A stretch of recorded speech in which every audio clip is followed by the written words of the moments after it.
Bonjour, bienvenue. Je m'apprête à faire les poissons sentimentalement parlant pour ce mois de décembre. Alors, les poissons.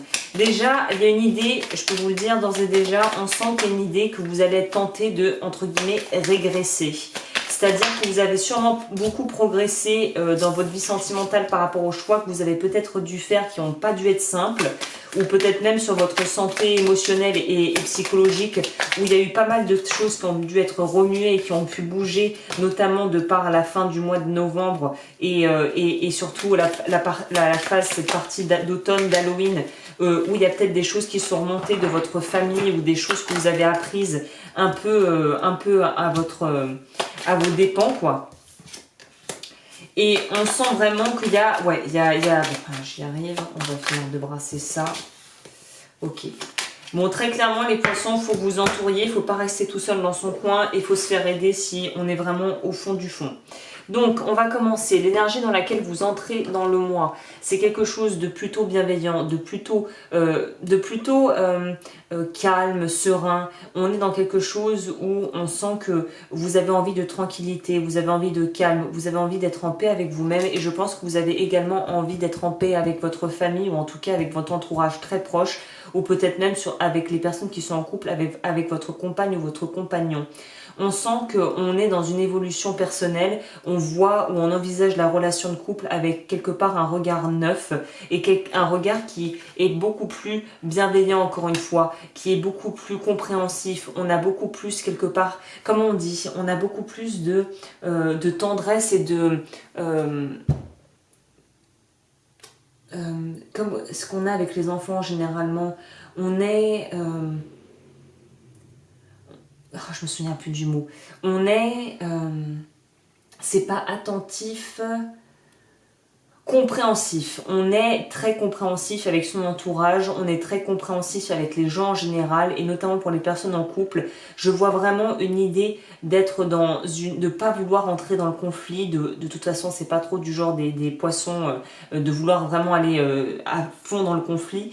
Mais là, alors ça pourrait aussi être dans l'autre sens, c'est que à vouloir à tout prix fuir les explications de peur que ça puisse donc jaillir découler sur des conflits, de ne pas agir. Donc là, dans ce cas-là, au contraire, il faut pouvoir avoir le courage de s'affirmer, d'affirmer ses choix et ça fait partie des choses dont tu as besoin, par lesquelles tu as besoin de passer pour pouvoir t'affirmer et pour pouvoir évoluer sur ton chemin de vie et pouvoir quelque part un petit peu te responsabiliser et aussi prendre confiance en toi. Pour d'autres, au contraire, on est dans la compréhension, on est dans la non-violence et c'est très bien comme ça. Mais je disais qu'il y a quand même une notion de régression qui arrive avec la carte de la diminution. Pour moi, la régression est dans ce sens où on aura des tendances. On sait qu'on veut changer son comportement peut-être. On a compris ce qui fonctionnait pas et les réglages qu'on devait opérer pour pouvoir essayer de changer la donne et changer la façon dont on communique avec les autres et notamment avec un partenaire ou une partenaire dans la vie intime. Mais on va avoir tendance à vouloir retourner, se retrancher dans nos vieux schémas parce qu'on les connaît, parce que c'est facile, parce que c'est tout ce qu'on a connu. Donc là vient le besoin d'autodiscipline. Là, les limites pour moi, c'est plutôt un besoin justement d'avoir la maturité et de pouvoir être capable de s'affirmer et de s'affranchir de ces anciens moyens de fonctionner et de moyens de communiquer avec les autres qui en fait ne t'aidaient pas du tout à avoir des relations saines et équilibrées avec les gens autour de toi qui comptaient beaucoup pour toi. Donc là, il y a vraiment des progrès qui sont faits, mais il faut les maintenir et ça va être ça le challenge pour vous pour ce mois de décembre. Maintenir les progrès, continuer de travailler sur vous, ne pas avoir peur d'aller mettre les pieds dans le plat s'il faut ou de rester en retrait si vous voyez que votre partenaire ou que les personnes autour de vous font du mieux qu'ils peuvent ou qu'elles peuvent. Au niveau de la Sibylle, on nous dit qu'on est vraiment dans une réforme d'humilité qui se relie très bien avec le doux. On est vraiment dans quelque chose où on a une véritable bienveillance et une véritable bonté du cœur et on est prêt justement à être vulnérable et à être du coup beaucoup plus authentique avec quelqu'un dans des relations intimes et on est vraiment, il y a une idée d'être vraiment vulnérable et d'être enfin prêt à pouvoir s'ouvrir.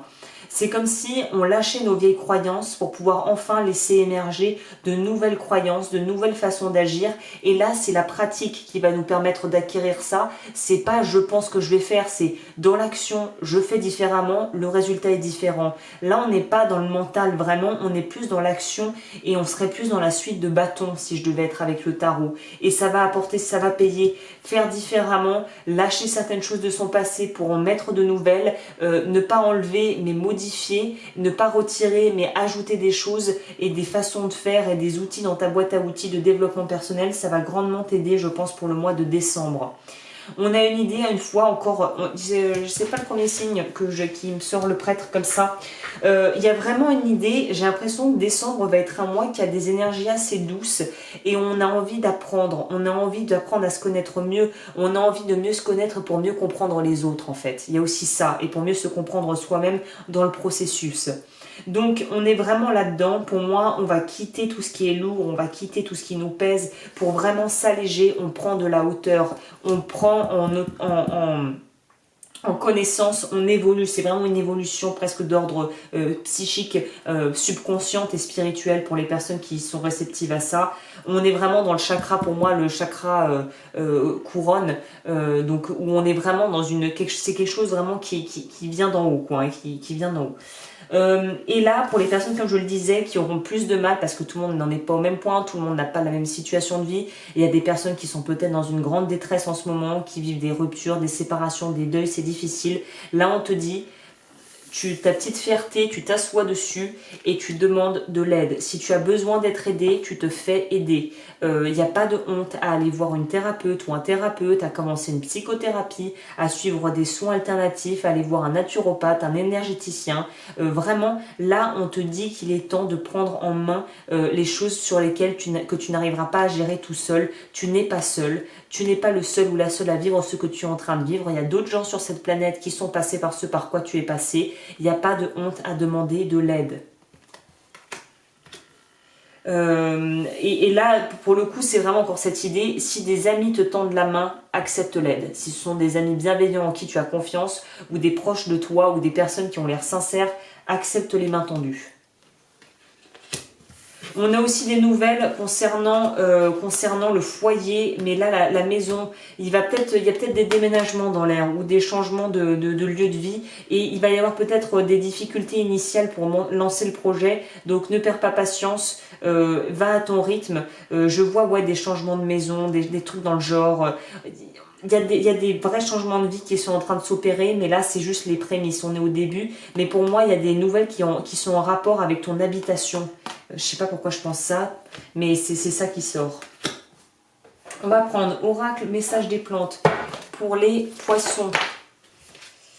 Sentez et observez l'harmonie qui règne dans la nature, mêlez-vous à cette vérité. Alors pour moi, ça résonne très bien avec cette carte où on te dit qu'en fait, c'est en regardant comment fonctionne la nature sur un plan presque biologique que tu pourras aussi voir, quelque part, en apprendre plus sur toi et sur les gens, puisqu'on dirait que ce mois-ci, les poissons sont vraiment très curieux, très axés sur la compréhension des autres et le relationnel.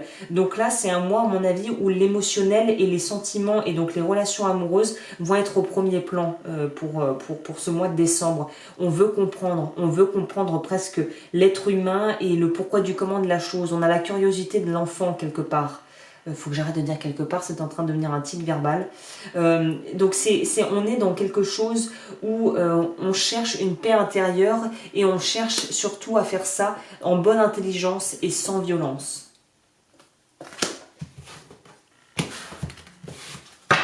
Je ne sors pas souvent, mais là, on va prendre l'oracle de Dahlia. Alors, pour les poissons, qu'est-ce qu'on peut ajouter pour le sentimental, pour décembre? S'il y avait une carte qui pourrait... Une carte conseil. Argent, gain, jeu, avancement. Alors là, je vois ça plutôt dans une idée, encore une fois, de développement. Là, le clou en or, on peut dire que pour moi, on commence à poser les fondations émotionnelles pour des relations qui seront beaucoup plus sereines et beaucoup plus lumineuses avec les autres. Coup de foudre, communication, énergie. Alors là, je vois vraiment la carte littéralement, je prendrais coup de foudre. Peut-être qu'il y a certains d'entre vous qui vont tomber sur quelqu'un et ça va être... et vous allez presque flipper tellement ça pourrait être intense en fait. Surtout si vous sortez de relations passées qui ont été très douloureuses. Donc là, il y a vraiment pour moi une idée de coup de foudre pour certaines personnes. Ça va vous tomber dessus, vous n'allez pas comprendre. Et du coup, ça va vous permettre d'avancer. C'est peut-être de là d'où viendrait cette aide aussi. En tout cas, il y a vraiment une idée d'avancement majeur dans votre vie sentimentale en décembre. Ça, c'est certain. On va finir avec une carte. Allez, je reste sur les cartes d'éveil de Mario Duguay. Poisson sentimental. Le livre de la vie. Je m'arrête et je fais taire le bruit de mes pensées. Je deviens attentif à tout ce que je vis. Chaque émotion, chaque défi est une porte qui s'ouvre pour la connaissance de soi. La vie m'enseigne comment atteindre la lumière par mon étude intérieure.